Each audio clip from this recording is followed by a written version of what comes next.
ਸਤਿ ਸ਼੍ਰੀ ਅਕਾਲ। ਮੈਂ ਹਾਂ ਪ੍ਰਵੀਨ ਸ਼ਰਮਾ। ਤੁਸੀਂ ਸੁਣ ਰਹੇ ਹੋ ਪੰਜਾਬੀ ਰੇਡੀਓ USA ਤੇ ਪ੍ਰੋਗਰਾਮ ਖਬਰ ਤੇ ਨਜ਼ਰ ਪ੍ਰੋਗਰਾਮ ਦੇ ਵਿੱਚ ਆਪਾਂ ਇਸ ਵੇਲੇ ਜੁੜਦੇ ਹੁੰਦੇ ਹਾਂ ਬਲਤੇਜ ਪੰਨੂ ਜੀ ਨਾਲ ਤੇ ਉਹ ਦੱਸਦੇ ਨੇ ਆਪਾਂ ਨੂੰ ਤਬਸਰਾ ਪੰਜਾਬ ਭਾਰਤ ਦੇ ਵਿੱਚ ਵਾਪਰੀਆਂ ਅਹਿਮ ਖਬਰਾਂ ਬਾਰੇ ਆਪਾਂ ਨੂੰ ਦਿੰਦੇ ਨੇ ਪੜਚੋਲ ਤੇ ਕੁਝ ਖਾਸ ਜਾਣਕਾਰੀਆਂ।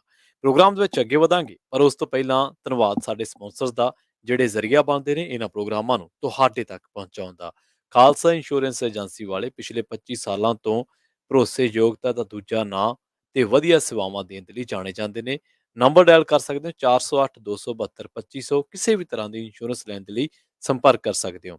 ਟਿਰਕੀਆਨਾ ਇਮੀਗ੍ਰੇਸ਼ਨ ਲਾ ਫਰਮ ਵਾਲੇ ਜੇ ਟਿਰਕੀਆਨਾ ਇਮੀਗ੍ਰੇਸ਼ਨ ਬਾਬਤ ਕੋਈ ਸਲਾਹ ਕਰਨੀ ਹੈ, ਸਵਾਲ ਕਰਨਾ ਹੈ ਤਾਂ 415 909 0503 ਡਾਇਲ ਕਰਕੇ ਕੀਤਾ ਜਾ ਸਕਦਾ ਹੈ।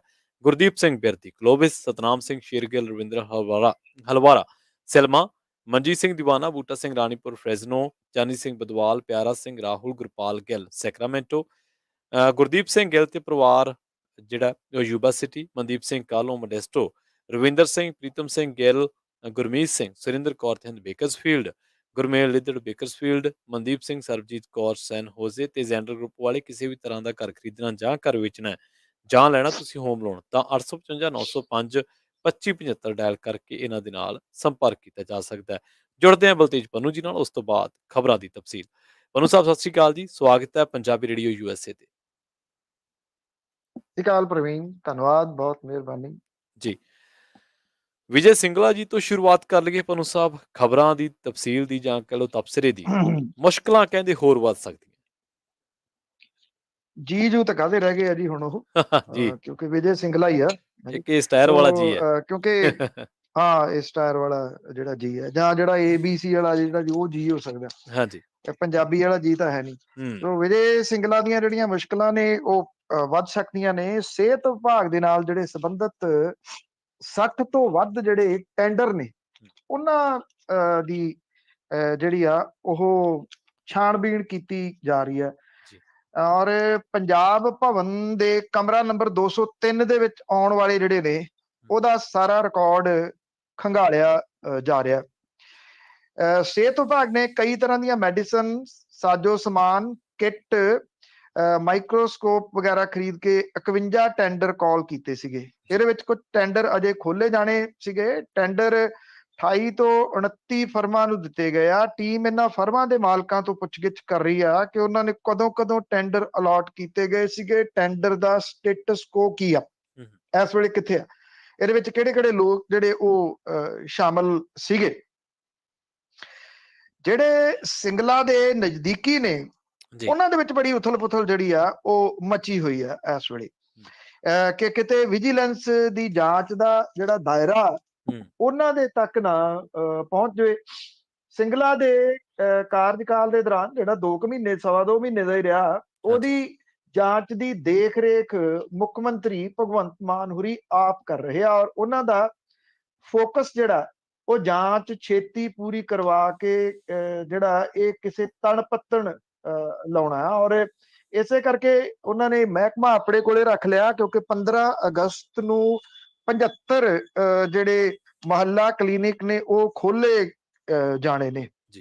ਇਸ ਕਰਕੇ ਜਿਹੜਾ ਦੀ ਇਹ ਉਹਨਾਂ ਨੇ ਆਪਣੇ ਕੋਲੇ ਰੱਖਿਆ। ਉਧਰ ਜਿਹੜਾ ਵਿਜੇ ਸਿੰਗਲਾ ਦੀ ਬਰਖਾਸਤੀ ਨੂੰ ਸਾਜ਼ਿਸ਼ ਕਰਾਰ ਦਿੰਦਿਆਂ ਪਰਿਵਾਰਕ ਜਿਹੜੇ ਮੈਂਬਰ ਨੇ ਉਹ ਕਹਿੰਦੇ ਸੱਚਾਈ ਛੇਤੀ ਸਾਹਮਣੇ ਆਊਗੀ। ਦਿੱਲੀ ਦੇ ਇੱਕ ਬੈਂਕ ਦੇ ਵਿੱਚ GM ਸਿੰਗਲਾ ਨੇ ਇਹ ਕਿਹਾ ਕਿ ਅਜੇ ਆ ਸਕਣਾ ਔਖਾ ਕਿ ਸਾਜ਼ਿਸ਼ ਦੇ ਪਿੱਛੇ ਕੌਣ ਹੈ, ਅਸੀਂ ਸੱਚਾਈ ਦਾ ਪਤਾ ਲਾਵਾਂਗੇ। ਡਾਕਟਰ ਸਿੰਗਲਾ ਦੀ ਪਤਨੀ ਜਿਹੜੀ ਆ ਉਹ ਇਹ ਕਹਿੰਦੀ ਆ ਕਿ ਸਹੀ ਸਮਾਂ ਆਉਣ ਦੇ ਉੱਤੇ ਹੀ ਅਸੀਂ ਆਪਣਾ ਬਿਆਨ ਜਿਹੜਾ ਉਹ ਦੇਵਾਂਗੇ।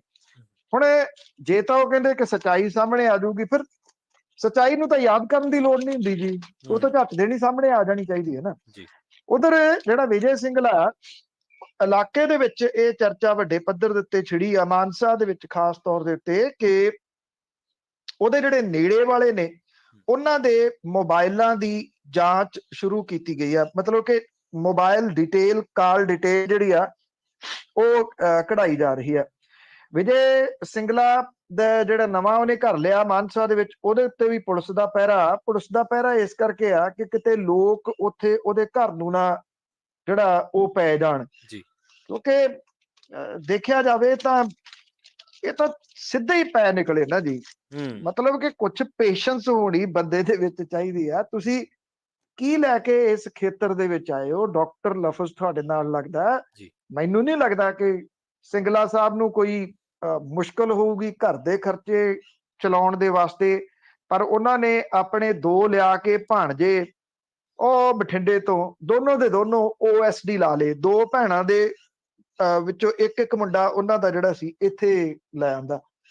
ਵੈਸੇ ਦੇਖਿਆ ਜਾਵੇ ਤਾਂ ਪ੍ਰਵੀਨ ਪਤਾ ਨਹੀਂ ਇਹ ਕੀ ਜਿਹੜਾ ਜੀ ਹੈ, ਪਵਨ ਬੰਸਲ ਫਸਿਆ ਤੇ ਭਾਣਜੇ ਨੇ ਫਸਾਇਆ, ਚੰਨੀ ਹੁਰੀ ਹਾਥੀ ਤੇ ਚੜੇ ਪਰ ਭਾਣਜੇ ਨੇ ਫਸਾਇਆ, ਵਿਜੇ ਸਿੰਗਲਾ ਵੀ ਭਾਣਜਿਆਂ ਨੇ ਹੀ ਫਸਾਤਾ ਜੀ।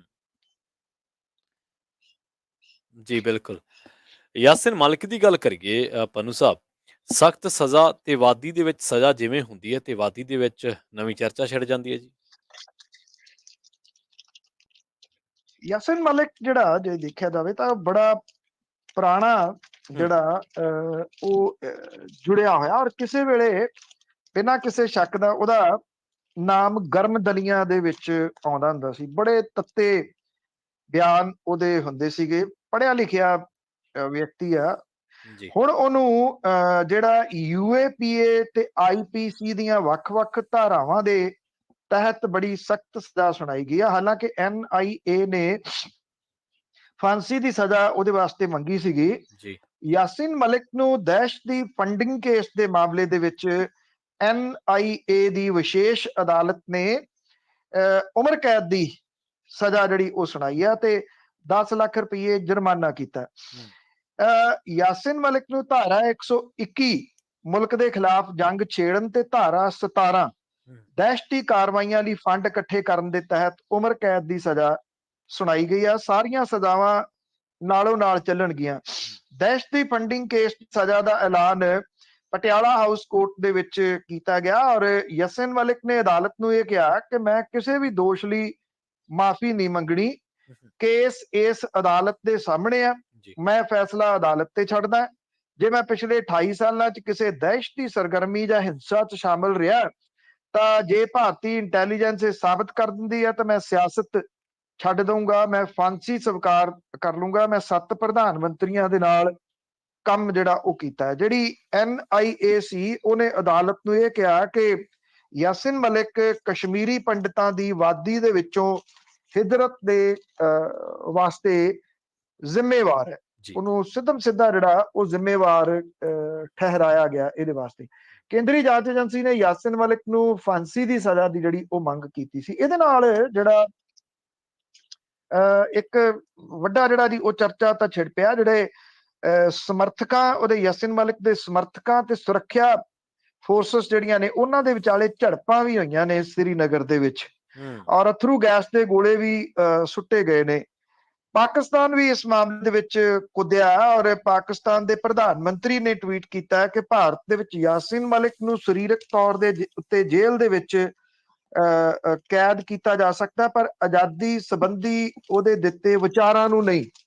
ਇਹ ਪਾਕਿਸਤਾਨ ਦੇ ਪ੍ਰਧਾਨ ਮੰਤਰੀ ਦਾ ਬਿਆਨ ਆ। ਉਧਰ ਜਿਹੜਾ ਗੁਪਤਕਾਰ ਗੱਠਜੋੜ ਆ ਜੰਮੂ ਕਸ਼ਮੀਰ ਦੇ ਵਿੱਚ ਬਣਿਆ ਹੋਇਆ, ਉਹਨਾਂ ਨੇ ਇਹ ਗੱਲ ਕਹੀ ਆ ਕਿ ਯਾਸਿਨ ਮਲਿਕ ਨੂੰ ਉਮਰ ਕੈਦ ਸ਼ਾਂਤੀ ਯਤਨਾਂ ਨੂੰ ਝਟਕਾ ਹੈ ਔਰ ਉਹਨਾਂ ਨੇ ਇਹ ਜਿਹੜੀ ਉਮਰ ਕੈਦ ਦੀ ਸਜ਼ਾ ਸੁਣਾਈ ਗਈ ਆ ਇਹਨੂੰ ਮੰਦਭਾਗਾ ਜਿਹੜਾ ਉਹ ਕਰਾਰ ਦਿੱਤਾ ਕਿ ਜਿਹੀ ਸਜ਼ਾ ਨਹੀਂ ਸੀ ਹੋਣੀ ਚਾਹੀਦੀ। ਇਹਦੇ ਉੱਤੇ ਮੇਰੀ ਚਾਚੇ ਲੰਬੀ ਬਹਿਸ ਜਿਹੜੀ ਆ ਉਹ ਛਿੜੂਗੀ ਇਹਨਾਂ ਸਾਰੇ ਮਸਲਿਆਂ ਦੇ ਉੱਤੇ। ਹੁਣ ਦੋਨੋਂ ਪੱਖ ਨੇ, ਇੱਕ ਤਾਂ ਪੱਖ ਇਹ ਕਹਿੰਦਾ ਕਿ ਯਾਸਿਨ ਮਲਿਕ ਕਿਸੇ ਵੇਲੇ ਗਰਮ ਦਲੀਆਂ ਦੇ ਨਾਲ ਜ਼ਰੂਰ ਸ਼ਾਮਲ ਰਿਹਾ, ਉਹਦੀ ਭਾਸ਼ਾ ਬੜੀ ਤੱਤੀ ਹੁੰਦੀ ਸੀ, ਪਰ ਪਿਛਲੇ ਕੁਝ ਦਹਾਕਿਆਂ ਤੋਂ ਉਹਨੇ ਇਹ ਤੱਤੀ ਭਾਸ਼ਾ ਛੱਡ ਕੇ ਉਹ ਜਿਹੜਾ ਰਾਹ ਅਪਣਾਇਆ ਸੀ ਉਹ ਸਿਆਸੀ ਰਾਹ ਸੀਗਾ ਇੱਕ ਕਿਸਮ ਦੇ ਨਾਲ। ਉਹਦੀਆਂ ਵਿਰੋਧੀ ਸੁਰਾਂ ਤਾਂ ਉਹੋ ਜਿਹੀਆਂ ਸੀਗੀਆਂ ਪਰ ਉਹ ਤੱਤੀ ਭਾਸ਼ਾ ਦਾ ਇਸਤੇਮਾਲ ਜਿਹੜਾ ਉਹ ਨਹੀਂ ਸੀ ਕਰਦਾ। ਪਰ NIA ਦੀ ਇਸ ਵਿਸ਼ੇਸ਼ ਅਦਾਲਤ ਨੇ ਉਹਨੂੰ ਉਮਰ ਕੈਦ ਦੀ ਸਜ਼ਾ ਜਿਹੜੀ ਉਹ ਸੁਣਾ ਦਿੱਤੀ ਆ ਔਰ ਬੜੀ ਸਖਤ ਸਜ਼ਾ ਇਹ ਸਮਝੀ ਜਾ ਰਹੀ ਹੈ। ਜੀ।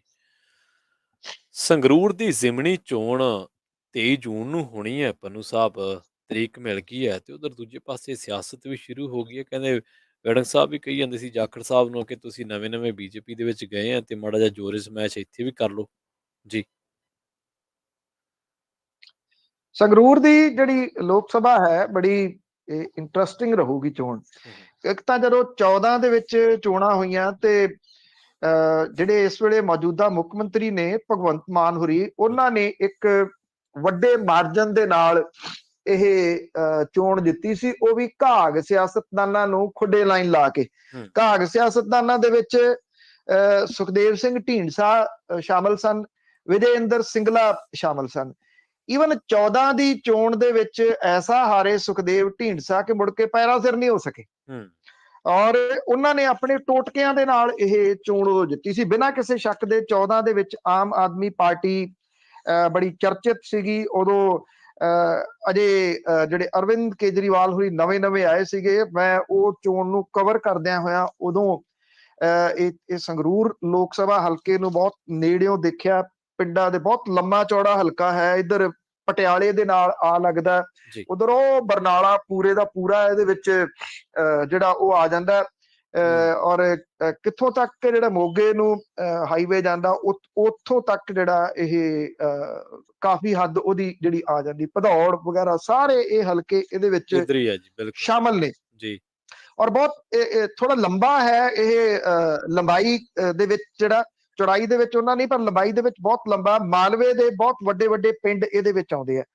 2019 ਦੇ ਵਿੱਚ ਜਦੋਂ ਲੋਕ ਸਭਾ ਦੀ ਚੋਣ ਹੋਈ ਤੇ ਉਦੋਂ ਵੀ ਮੈਂ ਉਹਨੂੰ ਬਹੁਤ ਨੇੜੇ ਤੋਂ ਵਾਚ ਕੀਤਾ ਉਸ ਚੋਣ ਨੂੰ। ਔਰ ਉਸ ਵੇਲੇ ਹਾਲਾਤ ਇਹ ਸੀ ਕਿ ਪੰਜਾਬ ਦੀਆਂ ਸਮੁੱਚੀਆਂ ਪਾਰਟੀਆਂ, ਛੋਟੀਆਂ ਤੋਂ ਛੋਟੀਆਂ ਵੀ, ਜਿਹੜੇ ਮਤਲਬ ਕਿ ਜੱਸੀ ਵਰਗੇ ਵੀ ਸੀਗੇ, ਉਹ ਵੀ ਸੁਖਪਾਲ ਖਹਿਰਾ ਐਂਡ ਗਰੁੱਪ ਸਭ ਇਕਜੁੱਟ ਸੀਗੇ ਕਿ ਕਿਸੇ ਤਰੀਕੇ ਦੇ ਨਾਲ ਭਗਵੰਤ ਮਾਨ ਹੋਰਾਂ ਨੂੰ ਇੱਥੋਂ ਹਰਾਇਆ ਜਾਵੇ। ਪਰ ਭਗਵੰਤ ਮਾਨ ਹੋਰਾਂ ਦੀ ਜਿਹੜੀ ਸਟ੍ਰੈਟਜੀ ਉਸ ਵੇਲੇ ਸੀਗੀ ਕਿ ਜੇ ਮੈਂ ਕੰਮ ਕੀਤਾ, ਜੇ ਤੁਹਾਨੂੰ ਲੱਗਦਾ ਕਿ ਮੈਂ ਤੁਹਾਡੇ ਮੁੱਦੇ ਚੁੱਕੇ ਆ, ਮੈਂ ਪੰਜਾਬ ਦੀ ਆਵਾਜ਼ ਬਣਿਆ, ਮੈਨੂੰ ਵੋਟਾਂ ਪਾ ਦਿਓ, ਨਹੀਂ ਤਾਂ ਰਹਿਣ ਦਿਓ।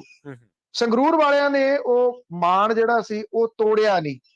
ਔਰ ਹੈਰਾਨੀਜਨਕ ਇੱਕ ਗੱਲ ਸੀਗੀ ਕਿ ਇੱਕ ਗੀਤ ਜਿਹੜਾ ਓਦਾਂ ਹੋ ਸਕਦਾ ਸੀ ਕਿਸੇ ਨੇ ਨਾ ਬਹੁਤਾ ਉਹ ਚੱਲਦਾ, ਨਾ ਬਹੁਤਾ ਸੁਣਿਆ ਜਾਂਦਾ, ਪਰ ਉਹ ਭਗਵੰਤ ਮਾਨ ਹੋਰਾਂ ਦੀ ਵਜ੍ਹਾ ਕਰਕੇ ਗੀਤ ਵੀ ਸੁਪਰ ਡੁਪਰ ਹਿੱਟ ਹੋ ਗਿਆ। ਔਰ ਇੱਕ ਗੀਤ ਲਾ ਕੇ ਉਹਨਾਂ ਨੇ ਬਹੁਤ ਵੱਡਾ ਹਿੱਸਾ ਜਿਹੜਾ ਵੋਟਰਾਂ ਦਾ ਸੀਗਾ ਉਹਨੂੰ ਆਪਣੇ ਵਾਲੇ ਪਾਸੇ ਨੂੰ ਕਰ ਲਿਆ।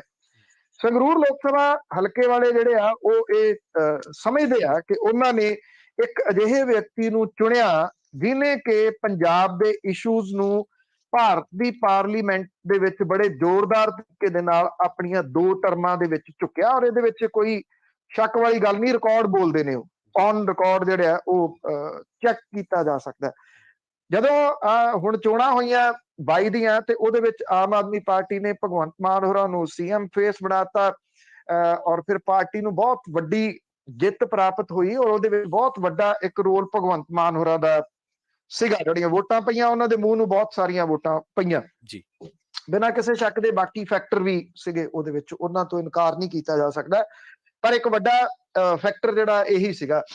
ਹੁਣ ਇਹ ਉਂਝ ਤਾਂ 2 ਮਹੀਨੇ ਅਜੇ ਹੋਏ ਆ ਅਸਤੀਫਾ ਦਿੱਤੇ ਨੂੰ, ਇੱਕਦਮ ਜਿਹੜੀ ਆ ਇਹ ਚੋਣ ਆ ਜਾਣੀ, ਇਹ ਕਿਸੇ ਕੇਂਦਰੀ ਜਿਹੜੀ ਆ ਉਹ ਸਟ੍ਰੈਟਜੀ ਦਾ ਪਾਰਟ ਕਿਹਾ ਜਾ ਸਕਦਾ ਜੀ। ਇਹ 23 ਜੂਨ ਨੂੰ, ਕਿਉਂਕਿ ਅੱਜ ਆਪਾਂ ਜਦੋਂ ਗੱਲ ਕਰ ਰਹੇ ਹਾਂ ਸਾਡੇ ਇੱਥੇ 26 ਤਰੀਕ ਹੋ ਗਈ, ਔਰ ਅੱਜ ਦਾ ਦਿਨ ਲੰਘ ਜਾਣਾ, ਤੇ ਇਹਦਾ ਮਤਲਬ ਇਹ ਹੋ ਗਿਆ ਕਿ 1 ਮਹੀਨਾ, 1 ਮਹੀਨੇ ਦੇ ਵਿੱਚ ਤੁਸੀਂ ਚੋਣ ਜਿਹੜੀ ਆ ਉਹ ਆ ਜਾਣੀ ਹੈ। 1 ਮਹੀਨਾ ਤੋਂ 2 ਦਿਨ ਲਾ ਲਓ, 3 ਦਿਨ ਲਾ ਲਓ ਜੀ, ਤੇ ਇਹ ਬੜੀ ਤੇਜ਼ ਜਿਹੜਾ ਜੀ ਸਾਰਾ ਕੁਝ ਵਾਪਰੂਗਾ।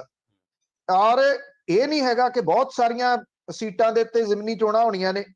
ਸ਼ਾਇਦ ਇਹਦਾ ਇੱਕ ਰੀਜ਼ਨ ਇਹ ਹੋ ਸਕਦਾ ਕਿ ਉੱਤਰ ਪ੍ਰਦੇਸ਼ ਦੇ ਵਿੱਚ 2 ਸੀਟਾਂ ਖਾਲੀ ਹੋਈਆਂ ਨੇ, ਇੱਕ ਆਜ਼ਮਗੜ੍ਹ ਹੈ ਤੇ ਇੱਕ ਰਾਮਪੁਰ ਹੈ।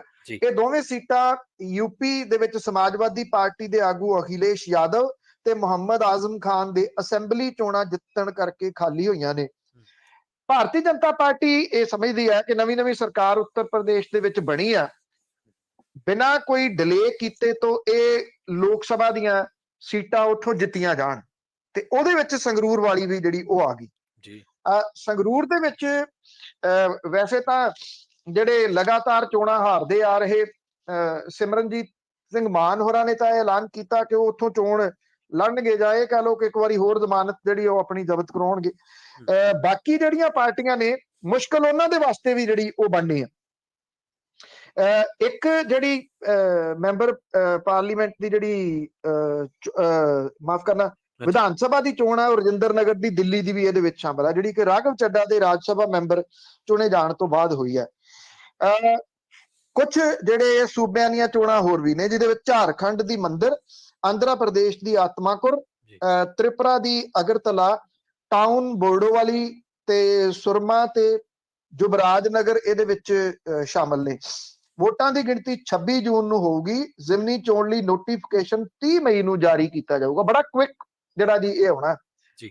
ਅੱਛਾ, ਹੁਣ ਸਵਾਲ ਇਹ ਆ ਕਿ ਕਾਂਗਰਸ ਜਿਹਨੇ 5 ਸਾਲ ਸੱਤਾ ਹੰਢਾਈ, ਉਹਦਾ ਆਪਸੀ ਕਲੇਸ਼ ਜਿਹੜਾ ਕਿਸ ਜਗ੍ਹਾ ਦੇ ਉੱਤੇ ਖੜਾ, ਕੋਈ ਲੁਕਿਆ ਛਿਪਿਆ ਨਹੀਂ ਜੀ। ਨਵਜੋਤ ਸਿੰਘ ਸਿੱਧੂ ਹੋਰਾਂ ਨੂੰ ਕੈਦ ਬੋਲ ਗਈ। ਇੱਥੇ ਰਾਜਾ ਵੜਿੰਗ ਹੋਰੀ ਨਵੇਂ ਬਣੇ ਆ ਪਾਰਟੀ ਦੇ ਪ੍ਰਧਾਨ। ਪ੍ਰਤਾਪ ਸਿੰਘ ਬਾਜਵਾ ਹੋਰਾਂ ਦੀ ਕੋਈ ਸਰਗਰਮੀ ਕਿਸੇ ਜਗ੍ਹਾ ਦੇ ਉੱਤੇ ਬਹੁਤੀ ਨਜ਼ਰ ਨਹੀਂ ਆਉਂਦੀ ਹਾਲ ਦੀ ਘੜੀ। ਉਹ ਵਿਧਾਨ ਸਭਾ ਦੇ ਵਿੱਚ ਵਿਧਾਨ ਸਭਾ ਦੇ ਆਗੂ ਜਿਹੜੇ ਵਿਰੋਧੀ ਧਿਰ ਦੇ ਬਣਾਏ ਗਏ ਆ। ਇੱਕ ਤੇ ਰਾਜੀ ਅਕਾਲੀ ਦਲ ਬਾਦਲ, ਤਾਂ ਉਹ 3 ਸੀਟਾਂ ਦੇ ਉੱਤੇ ਸਿਮਟ ਗਿਆ ਉਹੀ, ਤੇ ਉਹਨੂੰ ਤਾਂ ਇਹੀ ਨਹੀਂ ਪਤਾ ਲੱਗ ਰਿਹਾ। ਤਾਂ ਹੀ ਕਰਕੇ ਕਦੇ ਤਾਂ ਉਹ ਹਥਿਆਰਾਂ ਵਾਲਾ ਬਿਆਨ ਜਥੇਦਾਰ ਤੋਂ ਦਵਾ ਦਿੰਦਾ, ਕਦੇ ਹਾਰਮੋਨੀਅਮ ਵਾਲਾ ਬਿਆਨ ਜਿਹੜਾ ਉਹ ਦਵਾ ਦਿੰਦਾ ਜੀ, ਤੇ ਵੀ ਕਿਸੇ ਤਰੀਕੇ ਦੇ ਨਾਲ ਕੋਈ ਪੰਥਕ ਮੁੱਦਾ ਲੱਭਿਆ ਜਾਵੇ। ਹੁਣ ਪੰਥਕ ਮੁੱਦਾ ਐਡੀ ਛੇਤੀ ਤਾਂ ਲੱਭਣਾ ਨਹੀਂ ਗਾ ਜਦੋਂ ਇਹ ਸੰਗਰੂਰ ਦੀ ਚੋਣ ਆ ਗਈ। ਸੰਗਰੂਰ ਦੀ ਚੋਣ ਲੜਨ ਤੋਂ ਬਹੁਤੇ ਜਿਹੜੇ ਭੱਜ ਰਹੇ ਆ, ਤੇ ਜੇ ਕਿਸੇ ਦੇ ਉੱਤੇ ਲਿਆ ਕੇ ਬਲੀ ਦਾ ਬੱਕਰਾ ਬਣਾਇਆ ਜਾ ਸਕਦਾ ਤੇ ਉਹ ਲੱਗਦਾ ਹੈ ਕਿ ਉਹ ਗੋਬਿੰਦ ਸਿੰਘ ਲੌਂਗੋਵਾਲ ਹੋ ਸਕਦਾ ਜੀ। ਆਮ ਆਦਮੀ ਪਾਰਟੀ ਕਿਹਨੂੰ ਲਿਆਉਂਦੀ ਆ, ਇਹ ਵੱਡਾ ਸਵਾਲ ਰਹੂਗਾ। ਕਿਉਂਕਿ ਜੇ ਅੱਜ ਦੀ ਗੱਲ ਕਰੀਏ ਤਾਂ ਜਿਸ ਤਰੀਕੇ ਦੇ ਨਾਲ ਐਕਸ਼ਨ ਦੇ ਵਿੱਚ ਹੈ ਮਾਨ ਸਰਕਾਰ, ਔਰ ਭਗਵੰਤ ਮਾਨ ਹੋਰਾਂ ਦਾ ਇਸ ਲੋਕ ਸਭਾ ਸੀਟ ਦੇ ਉੱਤੇ ਫੁੱਲ ਪ੍ਰਭਾਵ ਹੈ। ਜਿਹਨੂੰ ਵੀ ਕੈਂਡੀਡੇਟ ਬਣਾ ਦਿੱਤਾ ਜਾਊਗਾ, ਸੀਟ ਉਹਦੇ ਕੱਢਣ ਦੇ ਫੁੱਲ ਅਸਾਰ ਨੇ ਜੀ। ਇਹ ਐਵੇਂ ਚਾਹੇ ਉਹ ਅਟਕਲਾਂ ਕਿਆਸ ਰਾਈਆਂ ਵਾਲੀ ਕੋਈ ਗੱਲ ਨਹੀਂ ਹੈਗੀ, ਪਰ ਹੋਵੇ ਕੌਣ? ਕਿਉਂਕਿ ਉਹਦੇ ਵਿੱਚ ਇੱਕ ਵੱਡੀ ਜਿਹੜੀ ਜਿਹੜਾ ਸਭ ਤੋਂ ਵੱਡਾ ਸਵਾਲ ਹੈ ਨਾ ਜੀ, ਉਹ ਆ ਕਿ ਵੀ ਜਿਹੜੀ ਇੱਕ ਲਾਈਨ ਖਿੱਚੀ ਹੋਈ ਆ ਭਗਵੰਤ ਮਾਨ ਹੋਰਾਂ ਨੇ ਮੈਂਬਰ ਪਾਰਲੀਮੈਂਟ ਰਹਿੰਦਿਆਂ, ਕੀ ਉਸ ਲਾਈਨ ਨੂੰ ਢਾਏ ਤੋਂ ਬਿਨਾ ਕੋਈ ਵੱਡੀ ਕਰ ਸਕੂਗਾ? ਮਤਲਬ ਕਿ ਉਹੋ ਜਿਹਾ ਬੁਲਾਰਾ ਚਾਹੀਦਾ ਹੋਊਗਾ ਜਿਹੜਾ ਕਿ ਇਸ ਚੋਣ ਨੂੰ ਜਿੱਤ ਕੇ ਲੋਕ ਸਭਾ ਦੇ ਵਿੱਚ ਉਹਨਾਂ ਮਸਲਿਆਂ ਨੂੰ ਜਿਹੜਾ ਪੰਜਾਬ ਦੇ ਮਸਲਿਆਂ ਨੂੰ ਉਠਾਵੇ। ਔਰ ਇੰਟਰਸਟਿੰਗਲੀ ਲੋਕ ਸਭਾ ਦੇ ਵਿੱਚ ਇੱਕ ਵਾਰੀ ਫੇਰ ਆਮ ਆਦਮੀ ਪਾਰਟੀ ਦਾ ਇੱਕੋ ਇੱਕ ਨੁਮਾਇੰਦਾ ਹੋਊਗਾ ਜੇ ਸੰਗਰੂਰ ਵਾਲੀ ਸੀਟ ਜਿਹੜੀ ਉਹ ਜਿੱਤਾ। ਭਾਰਤੀ ਜਨਤਾ ਪਾਰਟੀ ਵੀ ਉਮੀਦਵਾਰ ਤਾਂ ਆਪਣਾ ਲਿਆਊਗੀ ਕਿ ਉਹ ਗੱਠਜੋੜ ਢੀਂਡਸਾ ਗਰੁੱਪ ਨਾਲ ਕਰਦੀ ਹੈ, ਕਿਹਦੇ ਨਾਲ ਕਰਦੀ ਹੈ। ਅਗਲੇ 2-4 ਦਿਨਾਂ ਦੇ ਵਿੱਚ ਇਹ ਸਰਗਰਮੀਆਂ ਸਿਖਰ ਵਾਲੇ ਪਾਸੇ ਨੂੰ ਤੁਰ ਪੈਣਗੀਆਂ। ਜੀ ਤੁਸੀਂ ਕਾਂਗਰਸ ਦੀ ਗੱਲ ਕੀਤੀ ਸੀ, ਵਿੱਚ ਦੀ ਕਾਂਗਰਸ ਦੀ ਗੱਲ ਹੀ ਕਰ ਲੈਂਦੇ ਆ। ਝਟਕੇ ਲਗਾਤਾਰ ਜਾਰੀ ਹੈ। ਉਧਰ ਦੱਸਦੇ ਆ ਵੀ ਕਪਿਲ ਸਿੱਬਲ ਵੀ ਲਾਂਭੇ ਹੋ ਗਿਆ ਕਾਂਗਰਸ ਤੋਂ। ਦੇਖੋ, ਮੈਂ ਇੱਕ ਕਲਿੱਪ ਦੇਖ ਰਿਹਾ ਸੀਗਾ, ਰਾਹੁਲ ਗਾਂਧੀ ਹੋਰਾਂ ਦਾ ਹੈ, ਇੰਗਲੈਂਡ ਦੇ ਵਿੱਚ ਗਏ ਨੇ। ਉੱਥੇ ਉਹਨਾਂ ਨੂੰ ਇੱਕ ਸਵਾਲ ਪੁੱਛਿਆ ਗਿਆ ਕਿ ਤੇ ਤੁਸੀਂ ਵਾਇਲੈਂਸ ਤੇ ਨੌਨ ਵਾਇਲੈਂਸ ਨੂੰ ਕਿਵੇਂ ਡਿਫਾਈਨ ਕਰਦੇ ਹੋ? ਔਰ ਉਹ ਕਲਿੱਪ ਮੇਰੇ ਕੋਲੇ ਮੌਜੂਦ ਆ, ਮੈਂ ਤੁਹਾਡੇ ਵਾਲੇ ਨੰਬਰ ਤੇ ਭੇਜੂਗਾ, ਤੁਸੀਂ ਸੁਣਿਓ। ਉਹ ਬੋਲ ਹੀ ਨਹੀਂ ਸਕੇ, ਜਵਾਬ ਹੀ ਨਹੀਂ ਦੇ ਸਕੇ। ਅੱਛਾ। ਔਰ 1 ਮਿੰਟ ਦਾ ਉਹ ਕਲਿੱਪ ਹੈ, ਉਹ ਬਿਲਕੁਲ ਚੁੱਪ ਹੋ ਗਏ। ਆਈ ਥਿੰਕ ਤੁਸੀਂ, ਇਹ ਤਾਂ ਇਸ ਤਰ੍ਹਾਂ ਦਾ ਸਵਾਲ ਹੈ ਕਿ ਜਿਹਨੂੰ ਤੁਸੀਂ ਕਹਿੰਦੇ ਹੋ ਕਿ ਸਾਡੀ ਪਾਰਟੀ ਦਾ ਉਹ ਆਈਡੀਅਲ ਹੈ ਮਹਾਤਮਾ ਗਾਂਧੀ, ਤੁਸੀਂ ਸਿੰਪਲ ਜਿਹਾ ਉਹਦਾ ਨਾਮ ਲੈ ਦਿਓ ਕਿ ਅਸੀਂ ਉਹਦੀ ਆਈਡੀਓਲੋਜੀ ਦੇ ਉੱਤੇ ਚੱਲਦੇ ਹਾਂ, ਨੌਨ ਵਾਇਲੈਂਸ ਵਾਲਾ। ਇਹਦੇ ਉੱਤੇ ਸੋਚਣ ਦੀ ਲੋੜ ਨਹੀਂ ਸੀ। ਮਤਲਬ ਇਹ ਕਿ ਕਾਂਗਰਸ ਆਪਣੀ ਆਈਡੀਓਲੋਜੀ ਤੋਂ ਖਿੜਕਦੀ ਤੁਰੀ ਜਾ ਰਹੀ ਹੈ। ਉਹਨੂੰ ਇਸ ਵੇਲੇ ਜੇ ਦਿਸ ਰਿਹਾ ਤਾਂ ਸਿਰਫ ਇਹ ਦਿਸ ਰਿਹਾ ਗਾਂਧੀ ਪਰਿਵਾਰ, ਔਰ ਸੋਨੀਆ ਗਾਂਧੀ ਹੋਰਾਂ ਨੂੰ ਇਹ ਦਿਸ ਰਿਹਾ ਕਿ ਮੇਰਾ ਪੁੱਤ ਪ੍ਰਧਾਨ ਮੰਤਰੀ ਬਣਨਾ ਚਾਹੀਦਾ, ਜਿਵੇਂ ਪ੍ਰਕਾਸ਼ ਸਿੰਘ ਬਾਦਲ ਹੋਰਾਂ ਨੂੰ ਦਿਸਦਾ ਸੀ ਕਿ ਮੇਰਾ ਪੁੱਤ ਮੁੱਖ ਮੰਤਰੀ ਬਣਨਾ ਚਾਹੀਦਾ। ਬਸ ਇੱਥੇ ਇੱਕ ਜਿਹੜੀ ਹੈ ਨਾ ਜੀ, ਉਹ ਬਹੁਤੀ ਕਹਾਣੀ ਅਟਕੀ ਹੋਈ ਆ।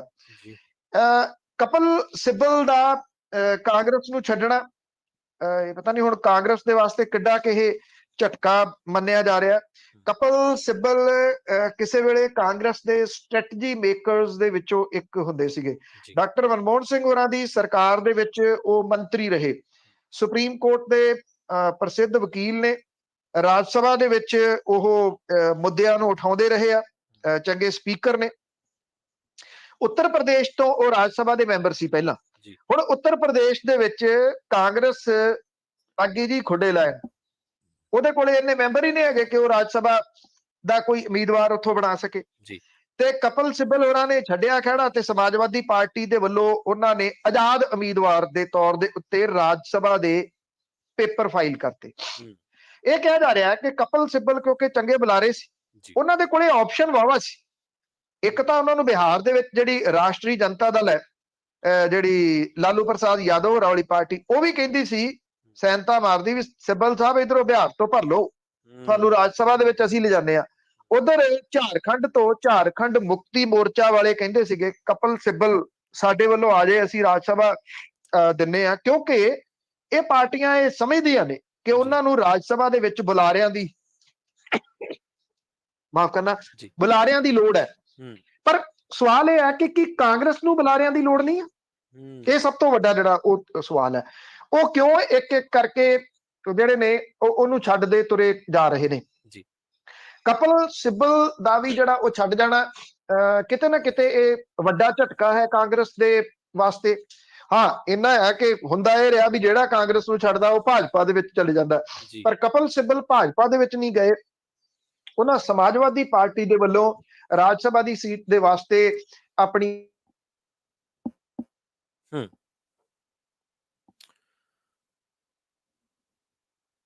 ਜੀ ਪਨੂ ਸਾਹਿਬ, ਮੇਰੀ ਆਵਾਜ਼ ਤੁਹਾਡੇ ਤੱਕ ਆ ਰਹੀ ਹੈ ਜੀ?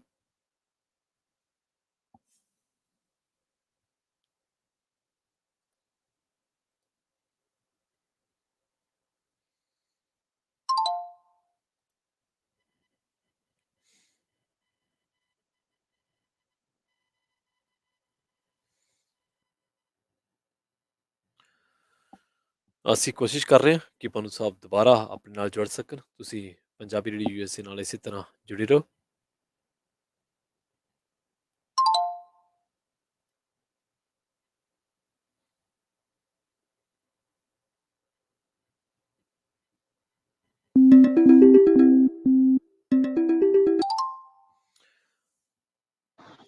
ਹਾਂਜੀ ਪਨੂ ਸਾਹਿਬ, ਆਪਾਂ ਕਪਿਲ ਸਿੱਬਲ ਦੀ ਗੱਲ ਕਰ ਰਹੇ ਸੀਗੇ ਤੇ ਬਿਹਾਰ ਦੇ ਵਿੱਚ ਜਿਹੜੀਆਂ ਉਹਨਾਂ ਨੂੰ ਸੈਨਤਾਂ ਵੱਜ ਰਹੀਆਂ ਸੀ ਉਸ ਤੋਂ ਅੱਗੇ।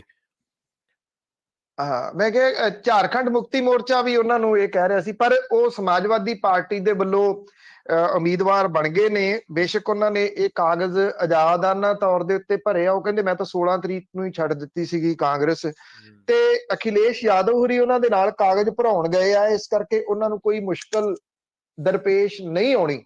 ਭਾਵ ਕਿ ਉਹਨਾਂ ਨੇ ਰਾਜ ਸਭਾ ਦੇ ਵਾਸਤੇ ਚੁਣੇ ਜਾਣਾ ਹੈ ਤੇ ਕਾਂਗਰਸ ਨੇ ਇੱਕ ਹੋਰ ਜਿਹੜੀ ਹੈ ਜੀ ਆਪਣੀ ਵਿਕਟ ਗਵਾ ਲਈ ਹੈ ਜੀ। ਜੀ ਹੁਣ ਤੱਕ ਭ੍ਰਿਸ਼ਟ ਆਗੂਆਂ ਤੇ ਅਫਸਰਾਂ ਦੇ ਖਿਲਾਫ ਜਿਹੜੀਆਂ ਜਾਂਚਾਂ ਹੋਈਆਂ ਨੇ, ਮੋਸਟਲੀ ਕਮੇਟੀਆਂ ਬਣੀਆਂ ਤੇ ਕੰਮ ਮਿੱਟੀ ਹੋਇਆ, ਸਿਰੇ ਨਹੀਂ ਲੱਗਦੀਆਂ ਰਹੀਆਂ। ਪਨੂ ਸਾਹਿਬ, ਸਿਰੇ ਕਿਉਂ ਨਹੀਂ ਲੱਗਦੀਆਂ ਰਹੀਆਂ? ਇਹ ਬਹੁਤ ਵੱਡਾ ਜਿਹੜਾ ਜੀ ਉਹ ਸਵਾਲ ਹੈ। ਮੈਂ ਕੱਲ ਕੁਝ ਬਿਆਨ ਪੜ੍ਹ ਰਿਹਾ ਸੀ ਕਿ ਸਾਬਕਾ ਮੁੱਖ ਮੰਤਰੀ ਕੈਪਟਨ ਅਮਰਿੰਦਰ ਸਿੰਘ ਹੋਰੀ ਕਹਿੰਦੇ ਕਿ ਜੇ ਮੁੱਖ ਮੰਤਰੀ ਭਗਵੰਤ ਮਾਨ ਹੋਰੀ ਮੈਨੂੰ ਕਹਿਣਗੇ ਤੇ ਮੈਂ ਉਹਨਾਂ ਭ੍ਰਿਸ਼ਟ ਸਾਬਕਾ ਮੰਤਰੀਆਂ ਦੀ ਜਾਣਕਾਰੀ ਉਹਨਾਂ ਨੂੰ ਦੇ ਦੂੰਗਾ ਜੀ। ਇਹਦੇ ਪਿੱਛੇ ਬਹੁਤ ਵੱਡਾ ਇੱਕ ਸਵਾਲ ਲੁਕਿਆ ਹੋਇਆ ਪ੍ਰਵੀਨ ਜੀ, ਕਿ ਜੇ ਮੁੱਖ ਮੰਤਰੀ ਮੰਗਣਗੇ ਤਾਂ ਮੈਂ ਦੇ ਦੂੰਗਾ। ਇਟ ਮੀਨਸ ਪੰਜਾਬ ਨਾਲ ਕੋਈ ਤੇਮ ਹੋ ਨਹੀਂ ਤੁਹਾਨੂੰ? ਨਹੀਂ ਜੀ। ਜਿਹੜੇ ਪੰਜਾਬ ਲੁੱਟ ਕੇ ਤੁਹਾਡੇ ਮੰਤਰੀ ਖਾ ਗਏ ਔਰ ਉਹ ਫਾਈਲਾਂ ਚੁੱਕ ਕੇ ਤੁਸੀਂ ਹੈਲੀਕਾਪਟਰ ਦੇ ਵਿੱਚ ਦਿੱਲੀ ਤੁਰੇ ਫਿਰਦੇ ਸੀ ਸੋਨੀਆ ਗਾਂਧੀ ਦੇ ਕੋਲੇ ਵੀ ਮੇਰੀ ਜੇ ਗੱਦੀ ਖੋਹੀ ਤੇ ਫਿਰ ਦੇਖ ਲਓ ਮੈਂ ਇਹਨਾਂ ਮੰਤਰੀਆਂ ਦੇ ਬਾਰੇ ਦੇ ਵਿੱਚ ਜਿਹੜਾ ਜੀ ਉਹ ਦੱਸ ਦੂੰਗਾ। ਫਾਈਲਾਂ ਬਣਾ ਕੇ ਬੈਠੇ ਸੀ ਤੇ ਆਰਾਮ ਦੇ ਨਾਲ ਪੰਜਾਬ ਲੁੱਟ ਹੁੰਦਾ ਵੇਖ ਰਹੇ ਸੀ। ਇਹ ਮਤਲਬ ਹੋਇਆ ਨਾ।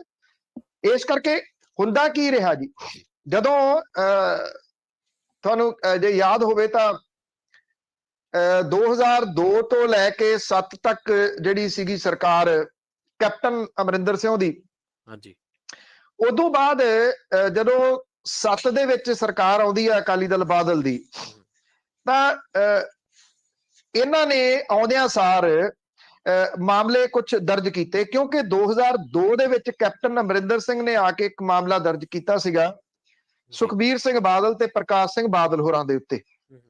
ਉਦੋਂ ਇਹਨਾਂ ਦੇ ਵਾਸਤੇ ਜਿਹੜਾ ਸੀ ਉਹ ਗੁਰਚਰਨ ਸਿੰਘ ਟੌਹੜਾ ਹੋਰਾਂ ਨੇ ਬੜੀ ਤੇਜ਼ੀ ਦੇ ਨਾਲ ਪੰਜਾਬ ਦੇ ਵਿੱਚ ਮਾਹੌਲ ਬਣਾ ਲਿਆ ਤੇ ਜਿਹੜੇ ਉਹ ਭ੍ਰਿਸ਼ਟਾਚਾਰ ਦਾ ਕੇਸ ਸੀਗਾ ਉਹ ਕਿਤੇ ਛਾਊ ਮਾਊ ਹੋ ਗਿਆ ਜੀ, ਉਹ ਲੱਭਿਆ ਨਹੀਂ ਮੁੜ ਕੇ।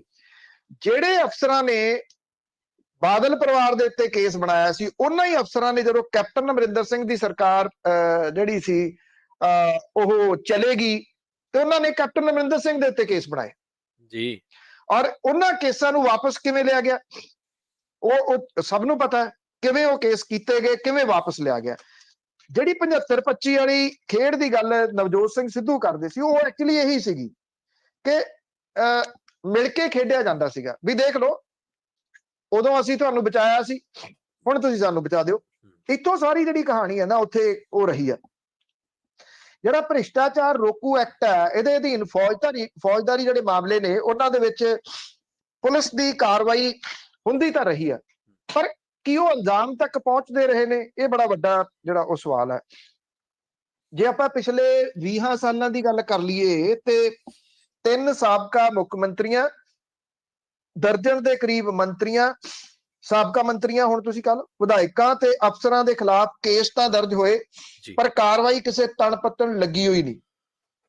2 ਦਹਾਕਿਆਂ ਦੇ ਦੌਰਾਨ ਵਿਜੀਲੈਂਸ ਜਾਂ ਪੁਲਿਸ ਦੇ ਭ੍ਰਿਸ਼ਟਾਚਾਰ ਸੰਬੰਧੀ ਮਾਮਲਿਆਂ ਦੇ ਵਿੱਚ ਕਿਸੇ ਸਿਆਸਤਦਾਨ ਨੂੰ ਲੰਬਾ ਸਮਾਂ ਜੇਲ੍ਹ ਦੇ ਵਿੱਚ ਨਹੀਂ ਡੱਕਿਆ ਜਾ ਸਕਿਆ। ਔਰ ਜਿਹੜੀ ਨਵੀਂ ਬਣੀ ਆਮ ਆਦਮੀ ਪਾਰਟੀ ਦੀ ਸਰਕਾਰ ਹੈ, ਉਹਨੇ ਆਪਣੀ ਪਾਰਟੀ ਦੇ ਸਿਆਸਤਦਾਨ ਦੇ ਖਿਲਾਫ ਮਾਮਲਾ ਦਰਜ ਕੀਤਾ, ਔਰ ਇਹ ਕੋਈ ਇਸ ਕਰਕੇ ਮਾਮਲਾ ਦਰਜ ਨਹੀਂ ਕੀਤਾ ਕਿ ਵੋਟਾਂ ਆਉਣ ਵਾਲੀਆਂ ਨੇ ਤੇ ਅਖੀਰਲਾ ਸਾਲ ਰਹਿ ਗਿਆ, ਬਲਕਿ 2.25 ਮਹੀਨਿਆਂ ਦੀ ਕਾਰਗੁਜ਼ਾਰੀ ਦੇ ਵਿੱਚ ਹੀ ਪਹਿਲਾਂ ਹੀ ਜਿਹੜਾ ਉਹ ਦਰਜ ਕਰ ਦਿੱਤਾ। ਦੂਜੇ ਪਾਸੇ ਜਿਹੜੀ ਸੀਗਾ ਨਾ ਜੀ ਇਰੀਗੇਸ਼ਨ ਡਿਪਾਰਟਮੈਂਟ ਦੇ ਵਿੱਚ, ਸਿੰਚਾਈ ਡਿਪਾਰਟਮੈਂਟ ਦੇ ਵਿੱਚ 2000 ਕਰੋੜ ਰੁਪਏ ਦਾ ਜਿਹੜਾ ਘਪਲਾ ਹੋਇਆ ਸੀਗਾ, ਉਹਦੀਆਂ ਫਾਈਲਾਂ ਤੋਂ ਮਿੱਟੀ ਝਾੜ ਲਈ ਗਈ ਹੈ। ਇਹਦੇ ਵਿੱਚ 150 ਸਫੇ ਦੀ ਜਿਹੜੀ ਰਿਪੋਰਟ ਹੈ ਪ੍ਰਵੀਨ, ਔਰ ਉਹ ਕੈਪਟਨ ਅਮਰਿੰਦਰ ਸਿੰਘ ਹੋਰਾਂ ਦੇ ਦਫ਼ਤਰ ਦੇ ਵਿੱਚ ਬਾਰ-ਬਾਰ ਭੇਜੀ ਗਈ ਜਦੋਂ ਉਹ ਮੁੱਖ ਮੰਤਰੀ ਸੀ ਜੀ। ਉਹਦੇ ਉੱਤੇ ਕੋਈ ਕਾਰਵਾਈ ਨਹੀਂ ਕੀਤੀ ਗਈ। ਕੋਈ ਕਾਰਵਾਈ ਕਿਉਂ ਨਹੀਂ ਕੀਤੀ ਗਈ? ਕਿਉਂਕਿ ਉਹਦੇ ਵਿੱਚ ਅਕਾਲੀ ਭਾਜਪਾ ਰਾਜ ਦੇ ਵੇਲੇ ਮੰਤਰੀ ਜਿਹੜੇ ਰਹੇ, ਸਾਬਕਾ ਮੰਤਰੀ, ਉਹਨਾਂ ਸਭ ਦੇ ਨਾਮ ਸੀ, ਉਹਦੇ ਵਿੱਚ ਅਫਸਰਾਂ ਦੇ ਨਾਮ ਸੀ ਜੀ। ਇਸ ਕਰਕੇ ਸਮਝੌਤਾ ਤਾਂ ਹੋਇਆ ਸੀਗਾ ਕਿ ਅਸੀਂ ਭਾਈ ਤੁਹਾਨੂੰ ਨਹੀਂ ਛੇੜਿਆ, ਤੁਸੀਂ ਸਾਨੂੰ ਨਹੀਂ ਛੇੜਨਾ। ਇਸ ਕਰਕੇ ਇਹਨਾਂ ਮਾਮਲਿਆਂ ਦੇ ਉੱਤੇ ਹੋਇਆ ਹੀ ਕੱਖ ਨਹੀਂ। ਹੁਣ ਵੇਖਣਾ ਇਹ ਹੋਊਗਾ ਕਿ ਏਦਾਂ ਦਾ ਤਾਂ ਕੁਝ ਨਹੀਂ ਹੈਗਾ ਹਾਲ ਦੀ ਘੜੀ ਕਿ ਕਿਹਨੂੰ ਛੱਡਣਾ ਤੇ ਕਿਹਨੂੰ ਜਿਹੜਾ ਉਹ ਬਚਾਉਣਾ, ਏਦਾਂ ਦਾ ਕੁਝ ਵੀ ਨਹੀਂ ਗਾ। ਇਸ ਕਰਕੇ ਇਸ ਗੱਲ ਦੀ ਉਮੀਦ ਹੈ ਕਿ ਇਹ ਮਾਮਲਾ, ਇਹ ਜਾਂਚਾਂ ਜਿਹੜੀਆਂ ਨੇ ਇਹ ਕਿਸੇ ਤਣ ਪੱਤਣ ਲੱਗ ਸਕਦੀਆਂ ਨੇ। ਰਵੀ ਸਿੱਧੂ ਯਾਦ ਹੋਣਾ 2002 ਦੇ ਵਿੱਚ ਜਦੋਂ ਮੁੱਖ ਮੰਤਰੀ ਬਣੇ ਨੇ ਕੈਪਟਨ ਅਮਰਿੰਦਰ ਸਿੰਘ, ਉਹਦੇ ਲੋਕਰਾਂ ਦੇ ਵਿੱਚੋਂ ਡਿੱਗਦਾ ਪੈਸਾ ਲੋਕਾਂ ਨੇ ਬੜੀ ਗੌਰ ਦੇ ਨਾਲ ਵੇਖਿਆ ਸੀਗਾ ਕਿ ਇੰਨਾ ਪੈਸਾ ਕਿੱਥੋਂ ਆ ਗਿਆ।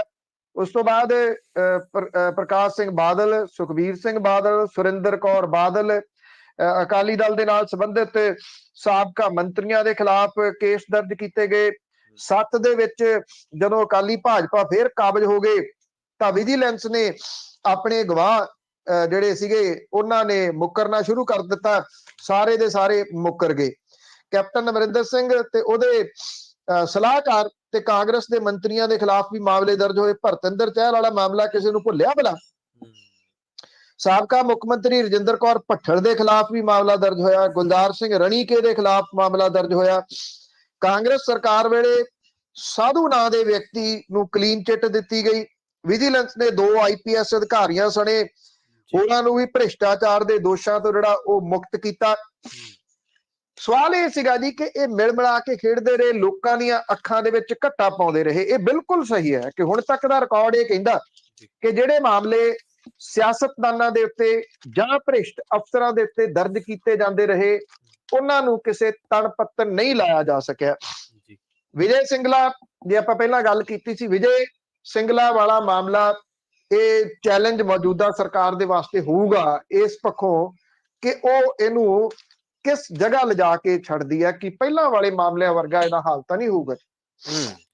ਜਾਂਦਿਆਂ ਦੀ ਗੱਲ ਕਰ ਲਈਏ ਰਾਜਨੀਤਿਕ ਲੋਕਾਂ ਦੇ ਪੁੱਤ ਭਤੀਜਿਆਂ ਦੀ, ਕੀ ਪੰਜਾਬ ਦੇ ਸਿਆਸਤਦਾਨ, ਰਾਜਨੀਤਿਕ ਲੋਕ ਪੁੱਤ ਭਤੀਜੇ ਭਾਂਜਿਆਂ ਨੂੰ ਲਾਂਭੇ ਕਰ ਸਕਣਗੇ? ਕੱਲ ਇੱਕ ਸਰਕਾਰ ਦੇ ਵਿੱਚ ਸ਼ਾਮਲ ਵਿਅਕਤੀ ਨਾਲ ਮੇਰੀ ਗੱਲ ਹੋਈ ਤੇ ਉਹ ਮੈਨੂੰ ਕਹਿੰਦੇ ਵੀ ਇਹ ਕਿਵੇਂ ਪਤਾ ਲੱਗੇ ਵੀ ਕੌਣ ਕਰਪਸ਼ਨ ਕਰ ਰਿਹਾ। ਮੈਂ ਕਿਹਾ ਜੀ ਜਿਹੜੀ ਗੱਡੀ ਆ ਉਹਦੇ ਤੋਂ ਪਤਾ ਲੱਗ ਜਾਂਦਾ। ਉਹ ਕਿਵੇਂ? ਮੈਂ ਕਿਹਾ ਜੇ ਤਾਂ ਉਹਦੇ ਵਿੱਚ ਪਾਰਟੀ ਦੇ ਵਾਲੰਟੀਅਰ, ਪਾਰਟੀ ਦੇ ਵਰਕਰ ਉਹਦੇ ਨਾਲ ਕੋਈ ਪੈਨ ਕਾਪੀ ਫੜ ਕੇ ਬੈਠੇ ਹੋਏ ਆ ਤੇ ਉਹਦੇ ਵਿੱਚ ਭ੍ਰਿਸ਼ਟਾਚਾਰ ਦੇ ਚਾਂਸਸ ਬਹੁਤ ਘੱਟ ਨੇ। ਜੇ ਉਹਦੀ ਗੱਡੀ ਦੇ ਵਿੱਚ ਉਹਦਾ ਰਿਸ਼ਤੇਦਾਰ ਬੈਠੇ ਨੇ ਤੇ ਫਿਰ ਭ੍ਰਿਸ਼ਟਾਚਾਰ ਦੇ ਚਾਂਸਸ ਵੱਧ ਨੇ। ਇਹ ਨਬਜ਼ ਆ ਇੱਕ। ਜੇ ਤੁਸੀਂ ਉਹਨੂੰ ਟੋਲੋ ਤੇ ਉਹਦੇ ਨਾਲ ਬਹੁਤ ਸਾਰਾ ਕੁਝ ਜਿਹੜਾ ਉਹ ਸਾਹਮਣੇ ਆ ਸਕਦਾ। ਵਿਜੇ ਸਿੰਗਲਾ ਨੇ ਮੰਤਰੀ ਬਣਦਿਆਂ ਸਾਰ 2 ਜਣਿਆਂ ਨੂੰ OSD ਰੱਖ ਲਿਆ ਆਪਣੇ ਭਾਣਜਿਆਂ ਨੂੰ। ਕੀ ਗੱਲ ਕੋਈ OSD ਮਾਨਸਾ ਵਿਧਾਨ ਸਭਾ ਹਲਕੇ ਦੇ ਵਿੱਚ ਡਿਜ਼ਰਵ ਨਹੀਂ ਕਰਦਾ ਸੀਗਾ ਜਿਹਨੇ ਉਹਦੇ ਵਾਸਤੇ ਕੰਮ ਕੀਤਾ ਹੋਵੇ? ਬਿਲਕੁਲ ਸਹੀ। ਮਾਨਸਾ ਡਿਸਟ੍ਰਿਕਟ ਦੇ ਵਿੱਚ ਪੜ੍ਹੇ ਲਿਖੇ ਲੋਕਾਂ ਦੀ ਘਾਟ ਹੈ ਜੀ। ਮੈਂ ਕਹਿੰਦਾ ਇੰਟੈਲੀਜੈਂਟ ਛੱਡੋ, ਮੇਰਾ ਬਹੁਤ ਵਾਹ ਪੈਂਦਾ ਉਸ ਏਰੀਏ ਦੇ ਨਾਲ। ਅਕਸਰ ਲੋਕਾਂ ਸੁਪਰ ਇੰਟੈਲੀਜੈਂਟ ਲੋਕ ਨੇ ਉਸ ਏਰੀਏ ਦੇ ਵਿੱਚ। ਉਥੋਂ ਉਹਨਾਂ ਨੂੰ ਰੱਖਿਆ ਜਾ ਸਕਦਾ ਸੀਗਾ, ਨਹੀਂ ਉਹਨਾਂ ਨੂੰ ਰੱਖਿਆ ਗਿਆ। ਬਠਿੰਡੇ ਤੋਂ ਲਿਆਂਦੇ ਗਏ। ਬਠਿੰਡੇ ਇਹ ਨਹੀਂ ਹੈ ਕਿ ਬਠਿੰਡੇ ਤੋਂ ਕੋਈ ਲਿਆਂਦਾ ਨਹੀਂ ਜਾ ਸਕਦਾ, ਬਠਿੰਡੇ ਦੇ ਵਿੱਚ ਵੀ ਸੁਪਰ ਇੰਟੈਲੀਜੈਂਟ ਲੋਕ ਹੋਣਗੇ, ਪਰ ਜਿਹੜੇ ਹਲਕੇ ਦਾ ਮੰਤਰੀ ਆ ਉਹਨੂੰ ਆਪਣੇ ਹਲਕੇ ਵਾਲਿਆਂ ਤੇ ਇਤਬਾਰ ਨਹੀਂ ਸੀਗਾ। ਉਹਨੇ ਲਿਆਂਦੇ ਤੇ ਉਹਨਾਂ ਨੇ ਫਿਰ ਜਿਹੜਾ ਸੀਗਾ ਜੀ ਇੱਕ ਵੱਡੇ ਫਿਰ ਸਟਾਰਟ ਕਰ ਲਿਆ ਜੀ। ਜਿਹੜੇ ਸਾਬਕਾ ਵਜ਼ੀਰ ਨੇ ਉਹਨਾਂ ਨੂੰ ਵੀ ਧੁੜਕੂ ਜਿਹੜਾ ਉਹ ਲੱਗਿਆ ਹੋਇਆ ਹੁਣ ਇਸ ਗੱਲ ਨੂੰ ਲੈ ਕੇ। ਔਰ ਸਵਾਲ ਇਹ ਹੈ ਕਿ ਆਪਣੇ ਪੁੱਤ, ਭਤੀਜੇ, ਭਾਣਜੇ, ਸਾਲੇ ਉਹਨਾਂ ਨੂੰ ਹੀ OSD ਜਿਹੜਾ ਉਹ ਕਿਉਂ ਲਾਇਆ ਜਾਂਦਾ, ਨਾਲ ਕਿਉਂ ਰੱਖਿਆ ਜਾਂਦਾ? ਕਿਉਂਕਿ ਉਹਨਾਂ ਦੀ ਆੜ ਦੇ ਵਿੱਚ ਪੈਸਾ ਇਕੱਠਾ ਕਰਨਾ ਹੁੰਦਾ। ਸਿੰਪਲ ਜੀ ਗੱਲ ਹੈ, ਬਿਨਾਂ ਕਿਸੇ ਦੀ 100 ਹੱਥ ਰੱਸਾ ਸਿਰੇ ਤੇ ਗੰਢ। ਜਦੋਂ ਤਕਰੀਬਨ 10 ਦਿਨ ਪਹਿਲਾਂ ਅਜੇ ਮੁੱਖ ਮੰਤਰੀ ਹੋਰਾਂ ਨੇ ਰੂਟੀਨ ਦੇ ਵਿੱਚ ਮਿਲਣ ਆਏ ਵਜ਼ੀਰ ਜਿਹੜੇ ਸੀ ਉਹਨਾਂ ਨੂੰ ਇਹ ਗੱਲ ਕਹੀ ਸੀ ਕਿ ਭਾਈ ਭਤੀਜਾਵਾਦ ਤੋਂ ਬਚ ਜਿਓ। ਜੇ ਨੇੜੇ ਤੇੜੇ ਤੁਸੀਂ ਕੋਈ ਭਾਈ ਭਤੀਜੇ ਆਪਣੇ ਰੱਖੇ ਹੋਏ ਆ ਤੇ ਉਹ ਤੁਹਾਨੂੰ ਬਦਨਾਮ ਕਰਨਗੇ। ਉਹਨਾਂ ਨੇ ਨਹੀਂ ਸੁਣੀ ਗੱਲ। ਤੁਸੀਂ ਹੋਰ ਥੋੜਾ ਜਿਹਾ ਪਿੱਛੇ ਚਲੇ ਜਾਓ। ਜਦੋਂ ਸਰਕਾਰ ਬਣੀ ਹੈ, ਅਰਵਿੰਦ ਕੇਜਰੀਵਾਲ ਹੋਰਾਂ ਨੇ ਸੰਬੋਧਨ ਕੀਤਾ ਸੀ, ਉਹਨਾਂ ਨੇ ਇਹ ਗੱਲ ਕਹੀ ਸੀਗੀ ਉਸ ਸੰਬੋਧਨ ਦੇ ਵਿੱਚ ਕਿ ਬਾਕੀ ਸਾਰਾ ਕੁਝ ਬਰਦਾਸ਼ਤ ਹੋ ਜਾਊਗਾ, ਕਰਪਸ਼ਨ ਬਰਦਾਸ਼ਤ ਨਹੀਂ ਹੋਊਗੀ, ਬੇਈਮਾਨ ਬੰਦੇ ਬਰਦਾਸ਼ਤ ਨਹੀਂ ਹੋਣਗੇ। ਪਰ ਕਿਉਂਕਿ 7 ਦਹਾਕਿਆਂ ਤੋਂ ਜੋ ਕੁਝ ਚੱਲਦਾ ਆਉਂਦਾ ਨਾ ਪੰਜਾਬ ਦੇ ਵਿੱਚ, ਉਹ ਇਹੀ ਚੱਲਦਾ ਆਉਂਦਾ ਵੀ ਇਹ ਤਾਂ ਐਵੇਂ ਕਹਿਣ ਦੀਆਂ ਗੱਲਾਂ ਨੇ। ਕੌਣ ਪੁੱਛਦਾ? ਕੋਈ ਵਿਅਕਤੀ ਇਹ ਕਹਿ ਰਿਹਾ ਸੀਗਾ ਕਿ ਮੈਂ 100-125 ਕੰਮ ਫੜਿਆ ਹੋਇਆ। ਹੁਣ ਕੰਮ ਕਿਹੜਾ ਫੜਿਆ ਹੋਇਆ ਜੀ? ਤੁਸੀਂ ਅੰਦਾਜ਼ਾ ਲਾ ਸਕਦੇ ਹੋ ਜੀ। ਤੂੰ ਕੰਮ ਫੜਿਆ ਕਿਉਂ ਬਈ? ਜੇ ਤੂੰ ਇਹ ਸਮਝਦਾ ਹੈ ਕਿ ਤੂੰ ਸਰਕਾਰ ਦੇ ਕੋਈ ਤੇਰੀ ਵਾਕਫੀ ਹੈ ਤਾਂ ਸਰਕਾਰ ਦੇ ਵਿੱਚ, ਤੇ ਤੈਨੂੰ ਘੱਟੋ ਘੱਟ ਇਹ ਸਮਝ ਆਉਣਾ ਚਾਹੀਦਾ ਵੀ ਉਹ ਕੀ ਕਹਿ ਰਹੇ ਆ ਤੇ ਤੂੰ ਕੀ ਕਹਿ ਰਿਹਾ। ਹੁਣ ਜਿਹੜੇ ਕੰਮ ਫੜ ਲਏ, ਇਟ ਮੀਨਸ ਕਿ ਤੁਸੀਂ ਉਹਦੇ ਤੇ ਹੇਰਾਫੇਰੀ ਕਰਨੀ ਚਾਹੁੰਦੇ ਹੋ, ਉਹਦੇ ਚ ਤੁਸੀਂ ਮਲਾਈ ਲਾਉਣੀ ਚਾਹੁੰਦੇ ਹੋ। ਜੇ ਮਲਾਈ ਲਾਉਣੀ ਚਾਹੁੰਦੇ ਹੋ ਤੇ ਉਹ ਤੁਸੀਂ ਧੋਖਾ ਕਰਕੇ ਲਾਓਗੇ, ਕਰਪਸ਼ਨ ਕਰੋਗੇ। ਸਿੰਪਲ ਦੀ ਗੱਲ ਆ, ਬਿਨਾਂ ਕਰਪਸ਼ਨ ਤੋਂ ਮਲਾਈ ਲਾਈ ਨਹੀਂ ਜਾ ਸਕਦੀ। ਇਹ ਹੁਣ ਕੀ ਸਮਝਿਆ ਜਾਵੇ ਵਿਜੇ ਸਿੰਗਲਾ ਤੋਂ ਬਾਅਦ ਕਿ ਜਿਹੜੇ ਆਪ ਦੇ ਵਿਧਾਇਕ ਨੇ ਤੇ ਵਜ਼ੀਰ ਨੇ, ਉਹਨਾਂ ਦੇ ਅੰਦਰ ਇੱਕ ਬਹੁਤ ਵੱਡਾ ਡਰ ਪੈਦਾ ਹੋ ਗਿਆ। ਪ੍ਰਵੀਨ ਨੇ ਇਹ ਮੈਂ ਤੁਹਾਨੂੰ ਗਰਾਊਂਡ ਰਿਐਲਿਟੀ ਦੱਸ ਰਿਹਾ ਇੱਥੋਂ ਦੀ। ਉਹਨਾਂ ਦੇ ਵਿੱਚ ਹੀ ਡਰ ਪੈਦਾ ਨਹੀਂ ਹੋਇਆ। ਪੁਲਿਸ ਵਾਲੇ ਜਿਹੜੇ ਕਰਪਟ ਨੇ ਜਾਂ ਜਿਹੜੇ ਪ੍ਰਸ਼ਾਸਨਿਕ ਅਧਿਕਾਰੀ ਨੇ ਜਿਹੜੇ ਕਰਪਟ ਨੇ, ਮੈਂ ਸਾਰਿਆਂ ਦੀ ਗੱਲ ਨਹੀਂ ਕਰ ਰਿਹਾ, ਉਹਨਾਂ ਦੇ ਅੰਦਰ ਵੀ ਇੱਕ ਬਹੁਤ ਵੱਡਾ ਡਰ ਪੈਦਾ ਹੋ ਗਿਆ। ਔਰ ਉਹ ਡਰ ਇਸ ਕਰਕੇ ਪੈਦਾ ਹੋ ਗਿਆ ਕਿ ਵੀ ਜੇ ਅਸੀਂ ਫੜੇ ਗਏ ਫੇਰ। ਮੈਂ ਸਮਝਦਾ ਇਹ ਡਰ ਜਿਹੜਾ ਇਹ ਲੋਕਾਂ ਦੇ ਵਾਸਤੇ ਬਹੁਤ ਸਹਾਈ ਹੋਊਗਾ, ਆਮ ਲੋਕਾਂ ਦੇ ਵਾਸਤੇ। ਉਹ ਇਸ ਕਰਕੇ ਸਹਾਈ ਹੋਊਗਾ ਕਿ ਉਹਨਾਂ ਲੋਕਾਂ ਦੇ ਕੰਮ ਹੋਣੇ ਸ਼ੁਰੂ ਹੋ ਜਾਣਗੇ। ਜੇ ਲੋਕਾਂ ਨੇ ਇੱਕ ਵਾਰੀ ਰਿਸ਼ਵਤ ਦੇਣੀ ਬੰਦ ਕਰ ਦਿੱਤੀ ਨਾ, ਇਹ ਆ ਜਿਹੜਾ ਡਰ ਪਿਆ ਇਹਦੇ ਕਰਕੇ, ਤੇ ਫਿਰ ਲੈਣ ਵਾਲਿਆਂ ਦੇ ਦਿਨ ਸਮਝ ਲਓ ਕਿ ਪੁੱਗ ਗਏ। ਹੁਣ ਅਗਲੀ ਡਿਊਟੀ ਜਿਹੜੀ ਹੈ ਨਾ ਉਹ ਲੋਕਾਂ ਦੀ ਹੈ ਕਿ ਕੰਮ ਚਾਹੇ 2 ਦਿਨ ਲੱਗ ਜਾਣ, ਮੈਂ ਰਿਸ਼ਵਤ ਨਹੀਂ ਦੇਣੀ। ਜੀ ਜੀ ਜੀ, ਬਿਲਕੁਲ ਜੀ। ਸੋ ਪੰਨੂ ਸਾਹਿਬ ਬਹੁਤ ਬਹੁਤ ਧੰਨਵਾਦ ਜੀ ਇਹਨਾਂ ਖਾਸ ਜਾਣਕਾਰੀਆਂ ਦੇ ਲਈ। ਮਿਹਰਬਾਨੀ, ਧੰਨਵਾਦ ਪ੍ਰਵੀਨ ਜੀ। ਸੋ ਇਹ ਸਨ ਆਪਣੇ ਨਾਲ ਬਲਤੇਜ ਪੰਨੂ ਜੀ, ਜਿਨ੍ਹਾਂ ਦੇ ਨਾਲ ਆਪਾਂ ਚਰਚਾ ਕੀਤੀ ਹੈ ਮੰਤਰੀਆਂ ਜਾਂ ਪੰਜਾਬ ਦੇ ਰਾਜਨੀਤਿਕ ਲੋਕਾਂ ਦੇ ਪੁੱਤ ਭਤੀਜਿਆਂ ਤੋਂ ਕਿ ਉਹਨਾਂ ਨੂੰ ਲਾਂਭੇ ਕੀਤਾ ਜਾ ਸਕੂਗਾ। ਪੋਲੀਟੀਕਲ ਰਿਫਾਰਮਸ ਦੀ ਦੌੜ ਬੜੀ ਲੰਬੀ ਆ, ਪੋਲੀਟੀਕਲ ਰਿਫਾਰਮਸ ਹੋਣੇ ਚਾਹੀਦੇ ਨੇ। ਔਰ ਇਹ ਤੱਥ ਆ, ਫੈਕਟ ਆ ਕਿ ਸਾਡੇ ਸਿਸਟਮ ਨੂੰ ਖਾਣ ਵਾਲੇ ਲੋਕ ਆ ਜਿਹੜੇ ਲੀਡਰ, ਸਿਆਸਤਦਾਨ ਤੇ ਬਿਊਰੋਕ੍ਰੇਸੀ ਦੇ ਵਿੱਚ ਬੈਠੇ ਚੰਦ ਕੁ ਲੋਕ, ਜਿਨ੍ਹਾਂ ਨੇ ਹੁਣ ਤੱਕ ਪੰਜਾਬ ਦੇ ਲੋਕਾਂ ਨੂੰ ਰਿਸ਼ਵਤ ਜ਼ਰੀਏ ਜਾਂ ਕੋਈ ਹੋਰ ਕਾਰਨਾਂ ਕਰਕੇ, ਹੋਰ ਤਰੀਕਿਆਂ ਜ਼ਰੀਏ ਲੁੱਟਿਆ। ਸੋ ਜਾਂਦੇ ਆਂਦੇ ਸਾਡੇ ਸਪਾਂਸਰ ਦਾ ਇੱਕ ਵਾਰ ਫਿਰ ਤੋਂ ਧੰਨਵਾਦ ਕਰਦੇ ਹਾਂ ਜੀ। ਬਹੁਤ ਬਹੁਤ ਧੰਨਵਾਦ। ਤੇ ਤੁਸੀਂ ਵੀ ਜੇਕਰ ਕਿਸੇ ਪ੍ਰੋਗਰਾਮ ਨੂੰ ਸਪਾਂਸਰ ਕਰਨਾ ਚਾਹੁੰਦੇ ਹੋ ਤਾਂ 408 272 5200 ਤੇ ਕਾਲ ਕਰਕੇ ਕਰ ਸਕਦੇ ਹੋ। ਜੁੜੇ ਰਹੋ ਪੰਜਾਬੀ ਰੇਡੀਓ USA ਦੇ ਨਾਲ। ਤੇ ਆਖਿਰ ਦੇ ਵਿੱਚ ਇੱਕ ਵਾਰ ਫਿਰ ਤੋਂ ਤੁਹਾਨੂੰ ਸਾਰਿਆਂ ਨੂੰ ਪਿਆਰ, ਅਦਬ, ਸਹਿਤ, ਸਤਿ ਸ਼੍ਰੀ ਅਕਾਲ।